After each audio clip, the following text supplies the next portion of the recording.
Hello and welcome to Segments with Mark and Amber. Segments is a comedy podcast where in each episode Amber and I choose a topic and we talk about it in a variety of segments. My name is Mark and with me as always is the Marge to my Homer, the Carol to my Mike, the Deborah to my Raymond, Amber. Hello. Hello, Amber. This is episode 33 and we are talking about parents in pop culture. Amber, we're already to episode 33. 33. It's a third of a way to 100. It's a third of the way to 100. Man, it's exciting. Well. I don't know. So the format of tonight's show is going to be very, very fun, talking about the top 5 parents in pop culture. I have come up with quite a quiz again, Ooh, I'm so glad. which I am very excited about. And of course, we'll always be doing our beginning stuff where we talk about what's making me happy and all that hoopla. So it's going to be a great episode talking about parents. Yes. And if I remember correctly, it was our friend Amy Threntway who gave us this idea, this suggestion. Oh, I think she did. So thanks, Amy, for the suggestion. We are excited to be diving into this topic, and hopefully it's all that you're hoping for. If you want to give us a suggestion of a topic, you can contact us at Facebook, Instagram, or Twitter at SegmentsCast, or you can send us an email, segmentscast@gmail.com. If you are in the midst of the episode and you're thinking, ooh, that was hilarious, or I want to comment on that, or why in the world did they pick that set of pop culture parents, send us a message. Absolutely. We do not have corrections and apologies, nor do we have feedback because we literally recorded the previous podcast about an hour ago. Oh, a little behind the scenes. Pulling back the curtain of studio segments here, and we're just getting them done. So at the next episode, 34, we could share your feedback about your favorite candy or your picks for parents in pop culture. Absolutely.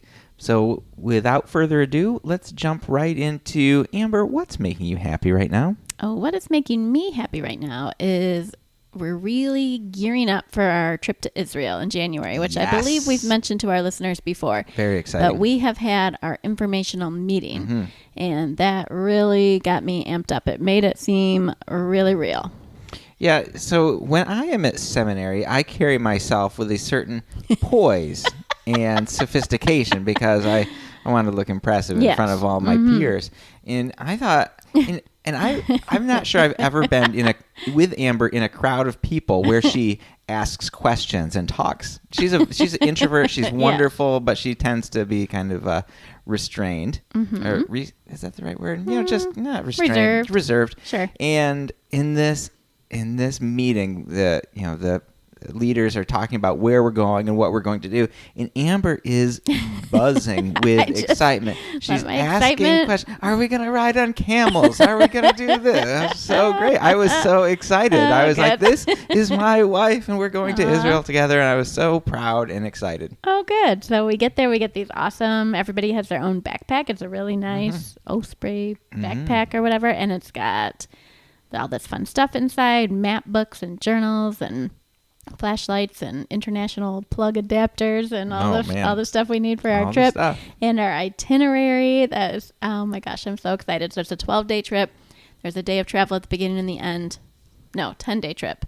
So we have 8 days of jam-packed sightseeing, and they've got it all planned out for us. And one of the first things we get to see is Petra, which is that rock city that everybody knows from Indiana Jones. That's what I know from. And I'm really excited to see that. It's going to be a great kickoff to the trip. We're going to see the Dead Sea. We get to float in the Dead Sea. We're going to see the Sea of Galilee and ride on a boat on the Sea of Galilee where Jesus was. We're going to the Mount of Olives. We're going to be in Jerusalem for at least one day.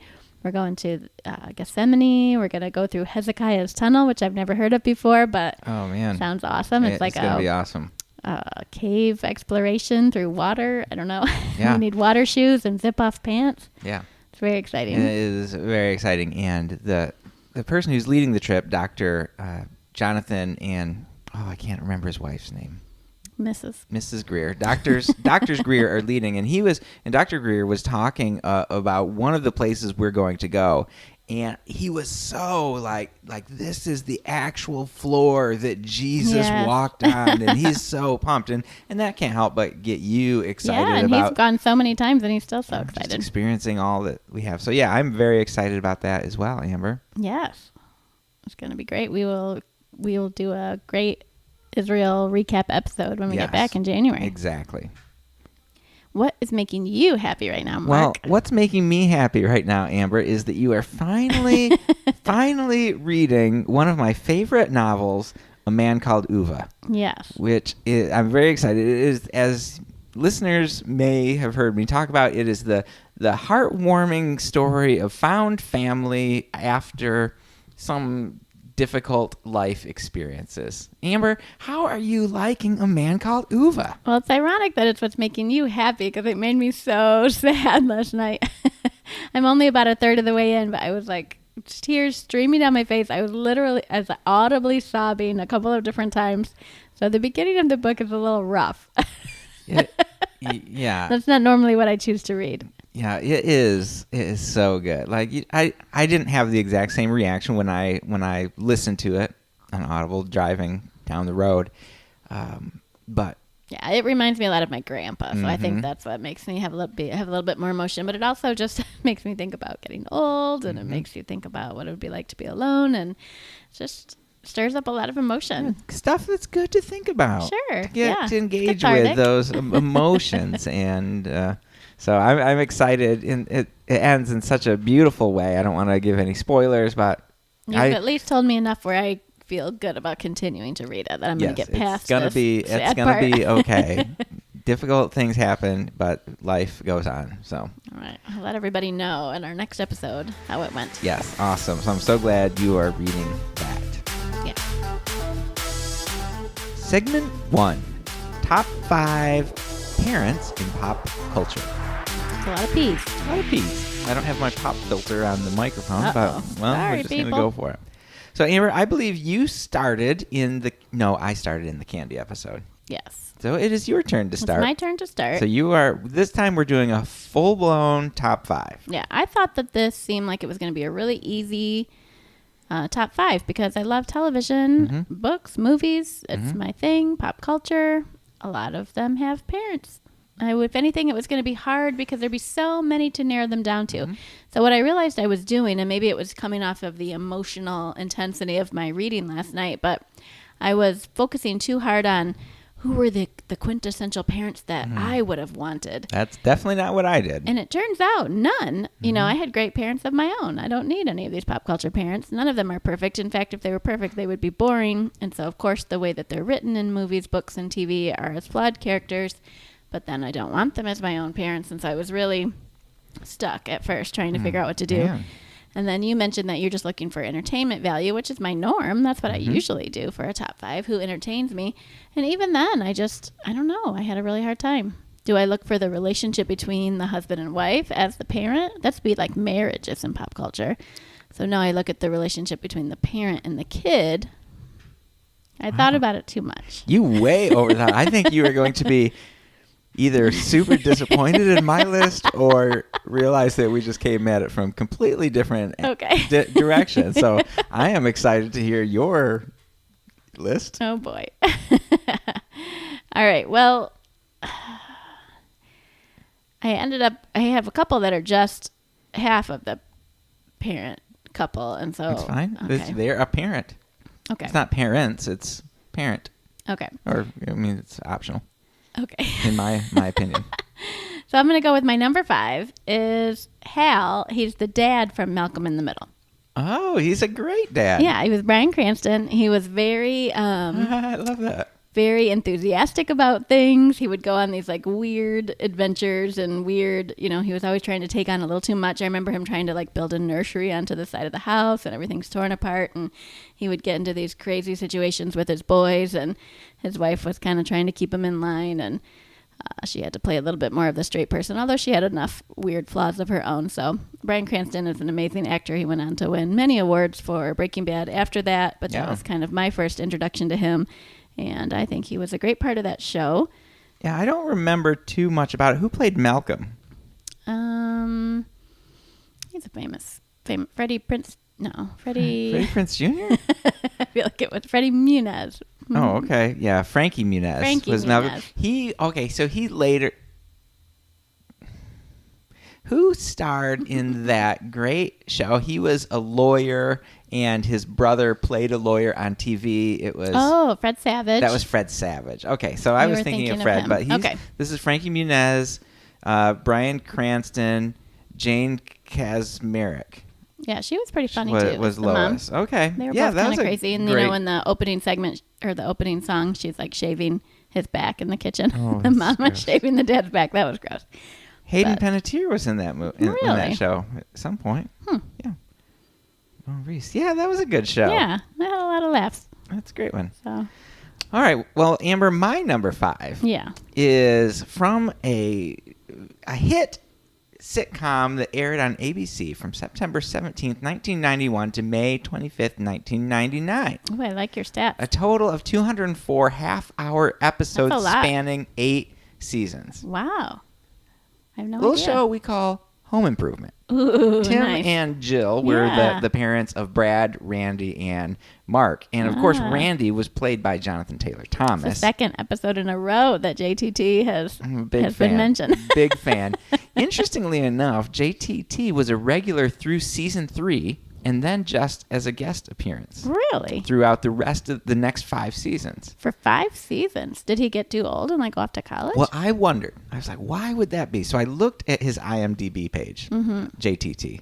And so the ABC airs Home Improvement starts airing in 1991. Okay. Then in 1994, 3 years later, our friend JTT stars as Simba in The Lion King. Oh, that's a big role. And so he steps into... I was going to guess Air into... Bud, but he's... No, not Air Bud. Okay. I didn't see that on his IMDb page.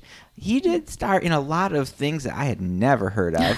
But I think that maybe in 94 he becomes Simba and he thinks, look at these eyes. Look at this perfectly chiseled face. I am going to be the next Justin Timberlake. I don't need home improvement. Yeah. And so the next thing I recognized was in 1998, he starred in a little Hallmark film called I'll Be Home for Christmas. Oh. Actually, it's a Disney film, but it has that Hallmark like Hallmark for sure. I'm sure there are Hallmark films called that. Yeah. And interestingly enough, he has played in a TV show. What's The Last Man Standing? The new Tim Allen? Yeah. He is in that one. Oh, no. And so maybe his career arc came back down. And he's like, well, I'm going to hitch my wagon back to Tim Allen. But anyway, Home Improvement was fun. Tim and Jill were fun parents. They were. Right? And Tim was always kind of that goofy, bumbling dad, which maybe is a little bit overdone in TV. But he was fun about it. And he was, he was on that TV show with Al Borland. Yes. Right? And he's always trying to soup up, I don't know, a lawn tractor or something. And he would talk to Wilson. And he loved his kids. He loved his wife. He was teachable. He learned from Wilson every episode. And I just thought when I think of TV parents for some reason, or pop culture parents, for some reason, they pop into my brain. Yeah. And I watched a lot of those shows with my folks. Yeah, and, for sure.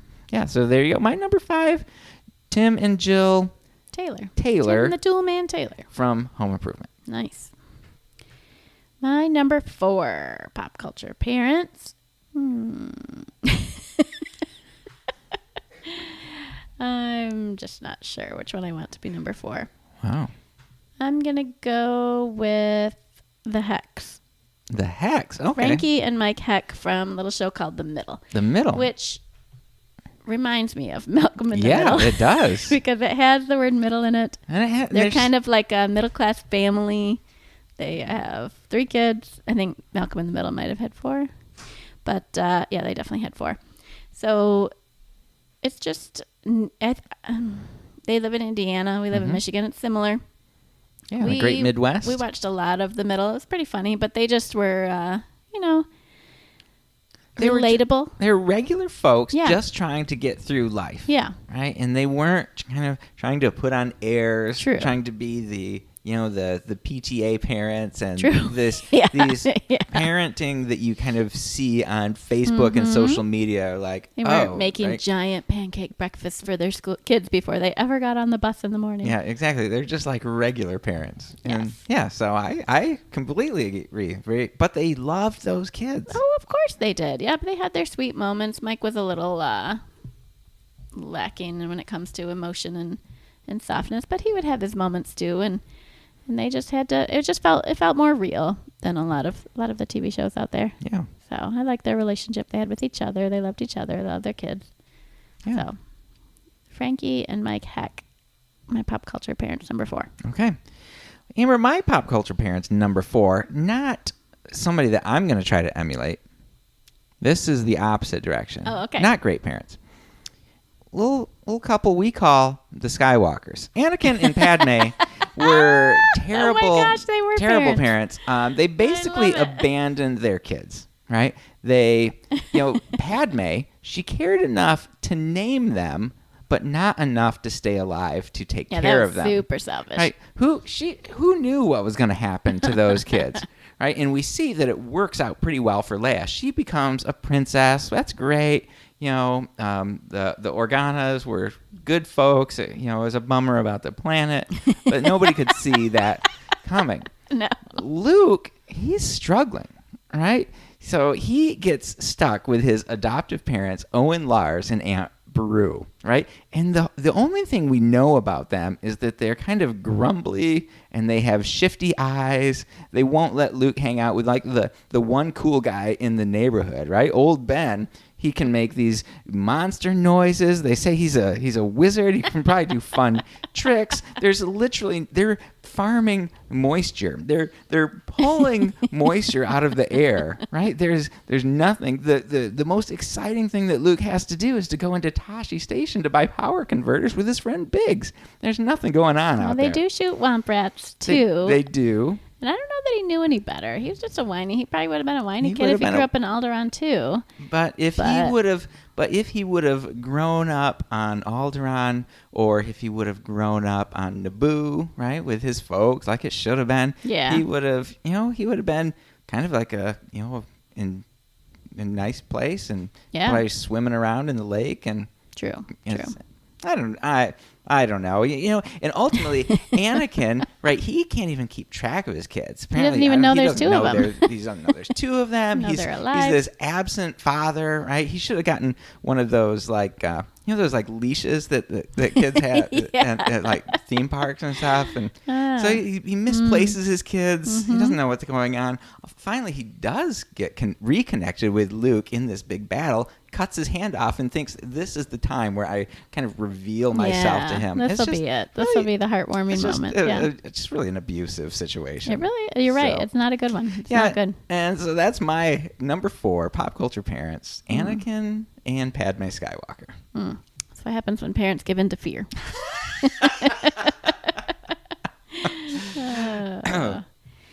Okay. My number 3 pop culture parent is, it's Jay Pritchett.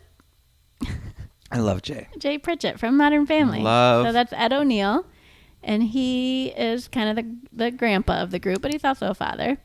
Yeah. His father. He's grumbly, just like Mike was. I know. I kind of like grumbly, so maybe this man called Uwe, is going to grow on me. Yeah. Maybe I'll picture Jay Pritchett instead of my grandpa. It might be less That'll sad. help. That'll help. Okay. So, Jay is definitely grumbly, but he has these heartwarming. Nobody made me cry more than Jay on that show when he has his little moments. And he loves Manny, even though Manny drives him crazy. And he loves his little Joe and his Claire and his Mitchell. And he just is, I don't know. He's got a depth to him. Yeah. Phil almost made my list. He's entertaining. I love Phil because he just is ready to engage. What's his son's name? I can't remember. Anyway, Phil and Claire have a son and 2 girls. Anyway, he always is excited and ready to do something fun and crazy with his son. And that's not super me. Yeah. But I just love that idea. Luke. Oh, Luke. Yeah. And And so I agree. I think that Ed O'Neill, what's his character's name? Jay Pritchett. Jay Pritchett. Yeah. And so again, he comes off a little bit tough, but he's got that heart of gold, just like the other parents that you mentioned. I think that's my theme. Yeah. A little tough with a heart of gold. Tough exterior with a heart of gold. Just like me. Just like you. I think you're great. I'm glad you're not as tough of an exterior. I think I'd have a hard time with that. Oh, thank you. Your heart of gold shines through. So my number 3, Jay Pritchett from Modern Family. All right. Well, my number 3, Amber, sadly, again, not a couple that I think we should emulate. Okay. The McAllisters from a little series called Home Alone. This family, they multiple years in a row, they forget their son, Kevin. They're going on a big trip. It's exciting. There's a lot of moving parts. There's a lot of people. I think there's like a power outage or something. And they wake up. Oh, we need to get to the airport right now. Yes, that's what happens. They're throwing, and in the chaos, they forget their son Kevin. Yeah. And somehow they drive to the airport. They get through security. They do all this stuff. They're on the plane. The plane is taking off, and that's when they realize that Kevin's not there. That's pretty crazy. That is inappropriate. Because I don't think it's a big crowd, but it's multiple families. I don't think they have that many kids of their own. Maybe 4. Yeah. How could they forget their own kid? Yeah, it's... How many... You have tickets in your hand that you're not turning in. Was he responsible for his own ticket? Was it under his pillow? There's a lot of questions there. Yeah, it seems like maybe Child Protection Services should be called. And then...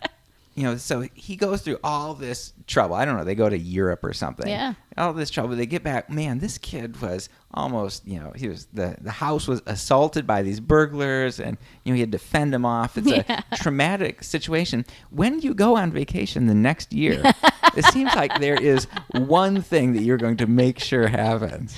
Yes. And yet, they still do it. I can't remember the exact circumstances behind that one. I can't either. I feel like they had to really ponder that in the writer's room to try to make it believable.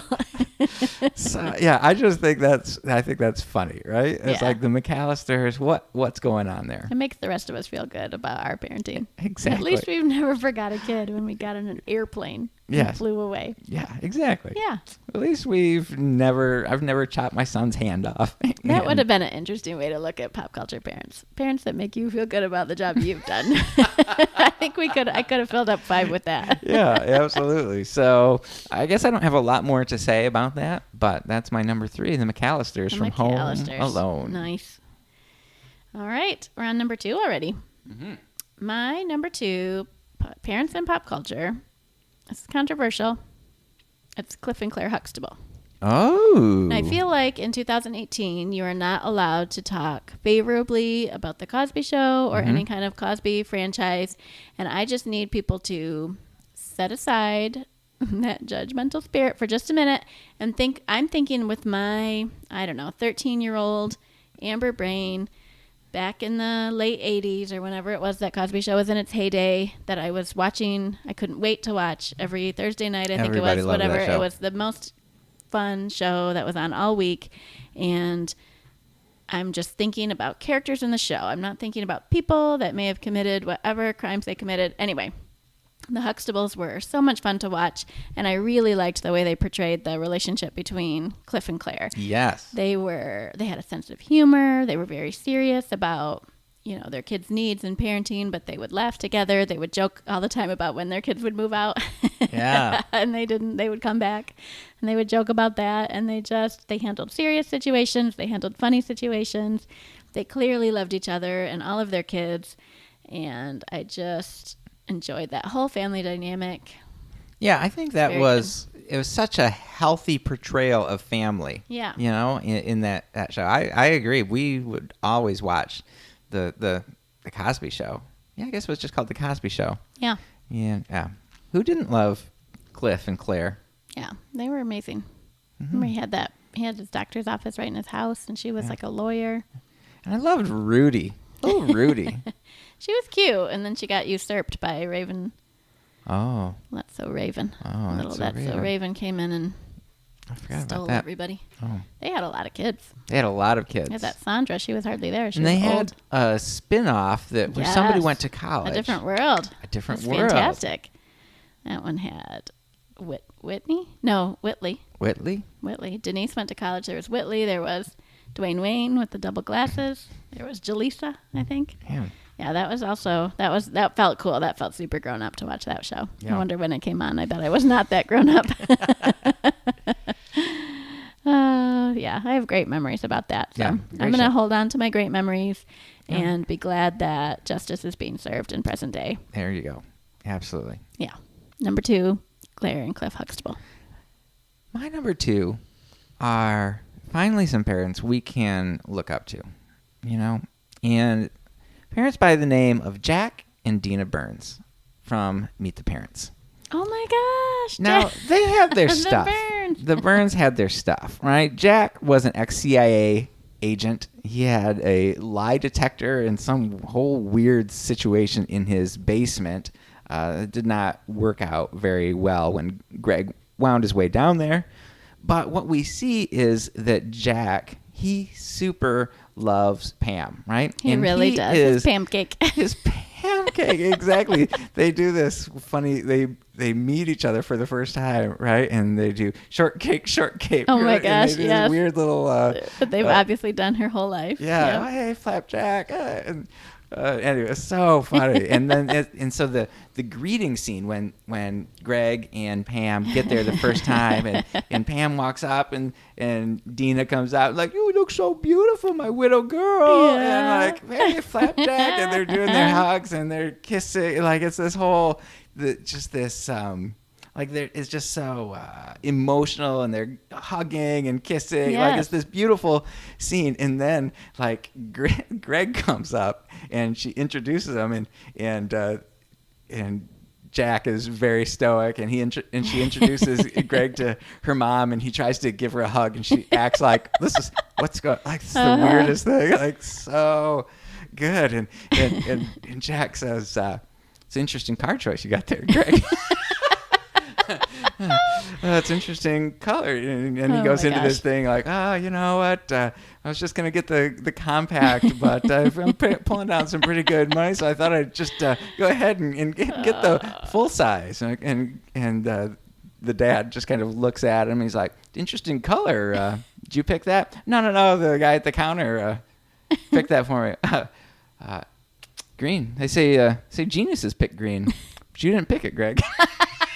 Like it's the worst intro. Everything is so awkward. Oh man, it is pretty fun. Though. It is the best. And then, I mean, this isn't really about. Did you rewatch this intro, or do you remember all of it? I rewatched some pieces. Impressed. Yeah, and so but then they go and they are messed up. Obviously, they're messed up, but they end up going to Owen Wilson. I can't remember Owen Wilson's character's name. Oh man! But they go to his lavish house, right? And they're playing like that whole movie is so the parents love him good, and the whole premise is about meeting the parents, right? Yes. And so it's all about parents and pop culture, yes. And it's like that is one of the best. And so that's my number 2, parents and pop culture. That's so good. Jack and Dina Burns. Awesome. Ready for number 1? Here it is. What we've all been waiting for. The number 1 parents. Number 1 parents in pop culture. This is one of the first ones I thought of, and they just stayed with me. It's Gil and Karen. I don't have any idea who that is. I don't know what their last names were. It's from Parenthood the movie. Okay. Not Parenthood the TV show. So Gil was Steve Martin. Mm-hmm. And he was one where they ordered a clown for their son's birthday, and he didn't show up, so he made himself into a cowboy. So bad. And he put like bathroom rugs on his legs and rode a horse. It ended up being all right. That movie was rough for me. I love that movie. So there's also, it's their child who loses the retainer at like the Chuck E. Cheese situation, and they're in the back going through garbage bags. I just love that moment of them going through the trash looking for the retainer. See, I feel like this is the opposite of Uva. Right? It's like it's like the flip flop. Like that movie just makes me sad. Oh no. I know it's supposed to be funny, and it is funny. It's a good movie. It's well done. Obviously I love Steve Martin. I love that there's the older the older boy that kind of, I don't know if he's like a stepbrother of this younger boy, kind of takes him under his wing. Mm-hmm. And like that whole situation, it's very sweet, right? It is. It's like there's a lot of poignant moments. There's moments that make you cry. It's Yeah. not just laugh out loud funny. And like it's really, but yeah, it's a little bit challenging just emotionally for me. Yeah. So I do use that line a lot, that, oh no, my retainer, at least in my head when anybody mentions a retainer, if I don't do it out loud. So I liked that they had that together. I'm not going to go into a lot of detail, but on the way home from the retainer incident, it's just the two of them in the car, and the wife had heard about something you could do in the car to help if your husband was stressed. So she tries to relieve his stress, and they get in a car accident, and they have to explain to the police officer what was going on.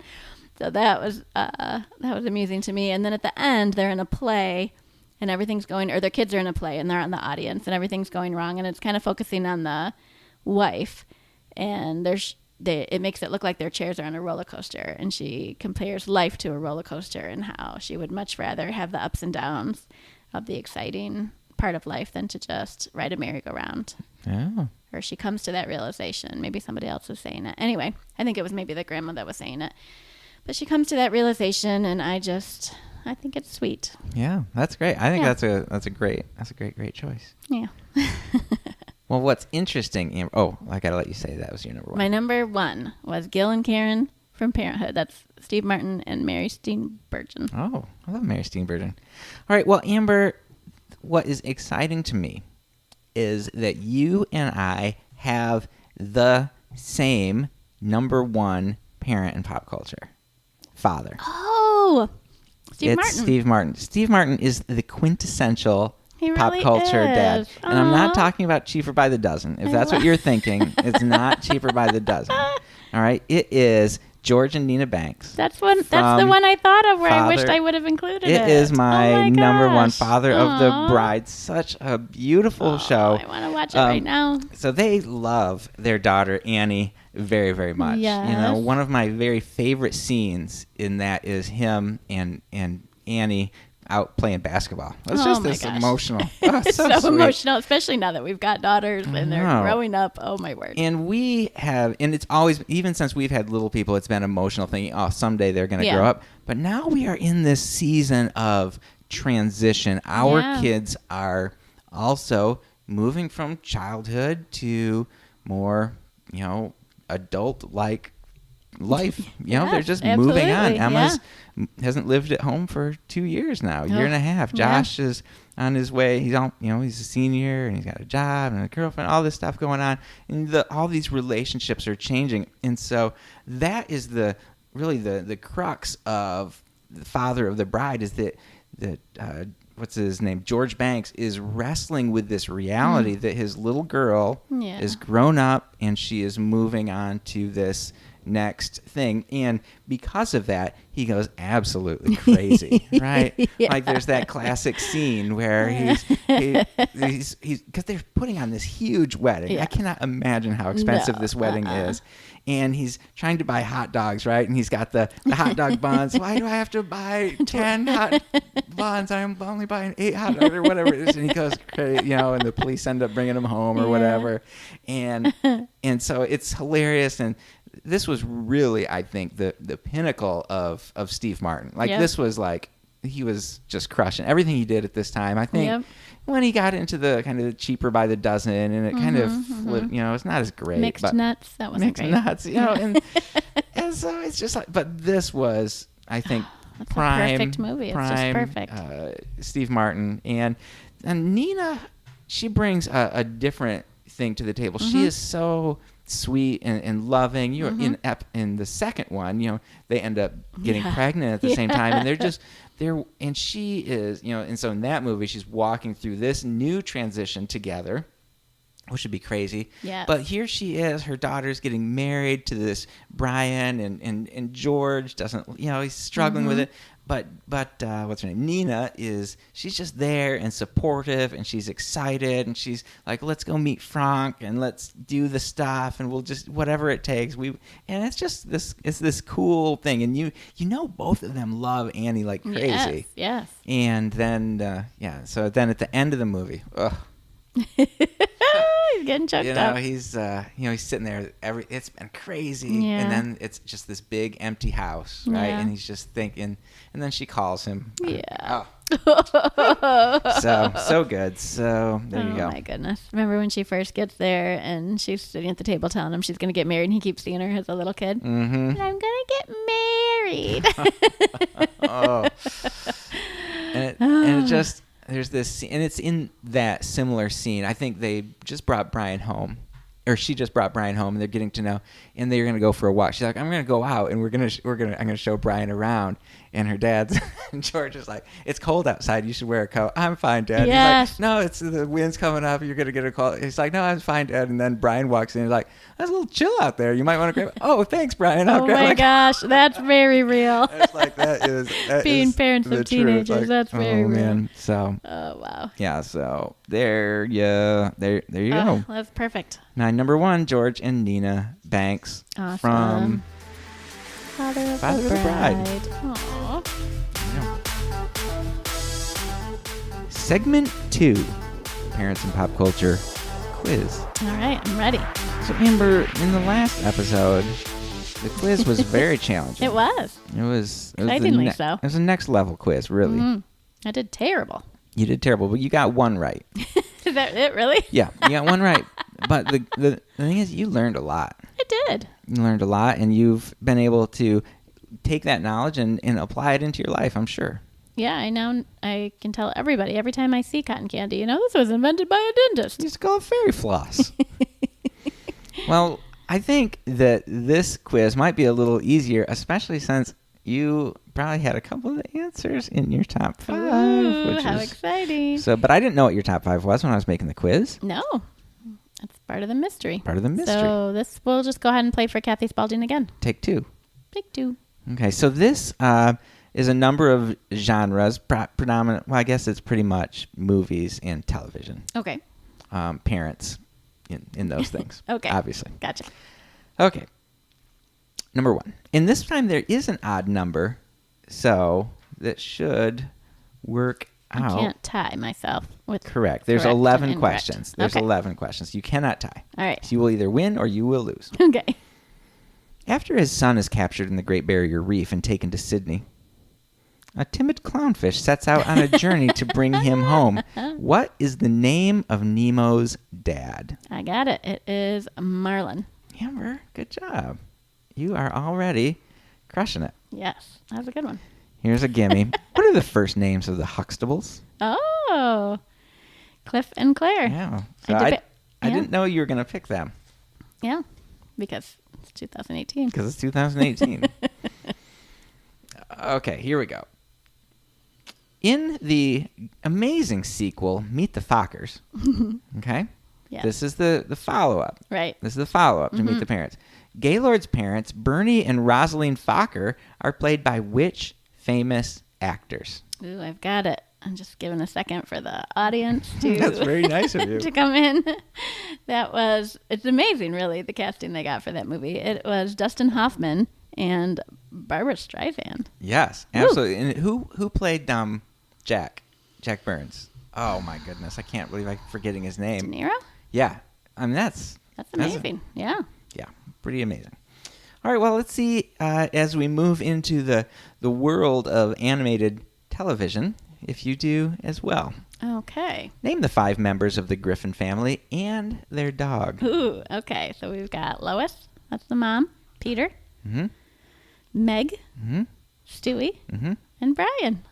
You missed one child. No. I missed a child. Chris. Should I give it to you? Oh, I wasn't counting. You were counting, but you got to 5, and I forgot there was 6. We'll give it to you. You got it. You got it. I did know them all. You did know them all pretty quickly. I thought a good Christian wouldn't be watching Family Guy, but hey, what do I know? Sometimes it's finishing wouldn't be right before another show starts. You know how that goes. Well, Amber, I think you're going to get number 5 as well. Okay. Was it Unfortunately. one of my top 5? Name this movie. Gil Buckman, a neurotic sales executive, is trying to balance his family and his career when he finds out that his eldest son, Kevin, has emotional problems and needs therapy, and that his 2 younger children, Daughter Taylor and youngest son Justin both have issues as well. He begins to blame himself and questions his abilities as a father.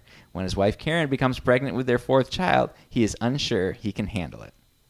Wow. I did not remember the daughter having problems. I remember the son would have a bucket on his head and just run into the walls. So you're asking for the movie. The name of that movie. Parenthood. Yeah. 1989. Wow. Old one. I would have only been 14. Yeah. So, yeah, it's kind of unfair. I should have, well, I guess I couldn't know what your top 5 was. No, that would ruin everything. But I kind of picked some stuff that I knew you liked. Because Okay. I thought it would be fun that way. It is fun. I'm not complaining. All right, well, let's see. We're moving into live action television. Okay. Live action television. Oh, not animated. Okay. In the hit American sitcom Family Ties, which aired on NBC for 7 seasons, Michael J. Fox played Alex P. Keaton, son to Stephen and Elise Keaton. Even though the family ties were strong, see what I did there? The family ties were strong. What was the major thing that Alex and his parents disagreed on?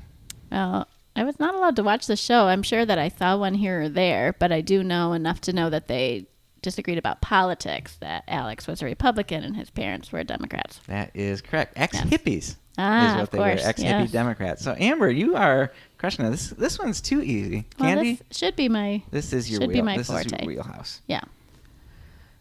Mr. Belding was the lovable father figure to a group of youngsters in what hit show? Oh, a father figure. Like, what does that have to do with parents? We don't know anything about their parents. It's all right. We're Saved by the Bell. I have to put Mr. Belding and Saved by the Bell in as many quizzes as possible. Okay. That's just... All right. Well, this one's going to be a little bit more challenging, Amber. You've already won, but we've got some more questions here. Good. In Napoleon Dynamite, Whoa. we're never told what happened to Napoleon and Kip's parents. That's how I tied that one in. Okay. All we know is that they now live with their A, grandma, B, Uncle Rico, C, adoptive parents, or D, they live by themselves. I think at the very beginning there is a older lady who lives there, so I'm guessing it's grandma. And grandma's got Tina. Gotta feed Tina the meat, the llama. I think so. I'm gonna say grandma. Uncle Rico comes after grandma goes somewhere else. Amber, that is correct. Man, 8 for 8 so far. Ooh yeah. You're crushing it. All right. I don't know if they mentioned this in the episode we just watched, but what is the name of Fraser and Niles Crane's father? He was on my runner-up list.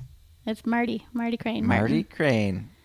What was his job before he retired? Was a police officer. Got shot in the hip. That's right. All right, Amber, you know your Fraser.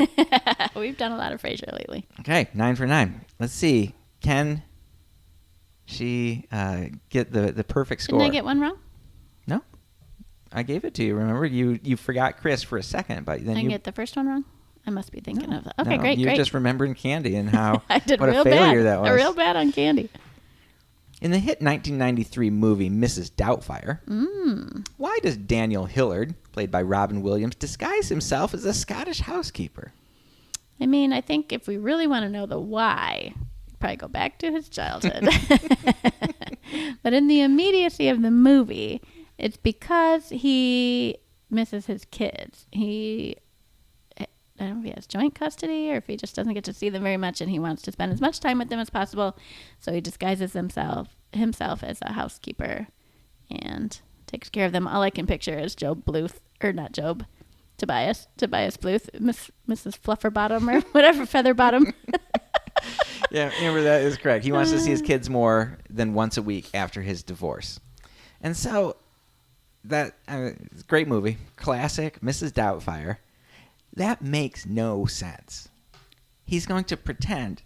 Like, did he have a job? Like, is it good enough to be near your kids and they don't know who you are? Yeah, like, that's very weird. That was pre-Facebook, so how would you? Our kids aren't on Facebook, but crazy. And then I think at some point, right, Mrs. Doubtfire like gets her own TV show or something. Ooh. And like he's in a restaurant and he's got to be Mrs. Doubtfire, and then he runs back and forth. It's like his kid's birthday, and then he's also meeting somebody as Mrs. Doubtfire, and he's going back and forth, and it's maybe not. That sounds right. I think Pierce Brosnan was in that. Yeah, Brosnan. good. Yeah, I think it is a silly premise. It is silly. Yeah. I imagine, this must have been kind of the heyday of Robin Williams. Mm-hmm. And they're just like, what's a crazy thing we can get? Like, we want him to do his voices and his goofy his pratfalls and all this. So I think this was before Hook.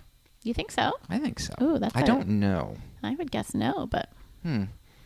Hook was funny, but it was the much more poignant, pretty much more poignant Robin Williams. But he also did, what was the one, he was this teacher.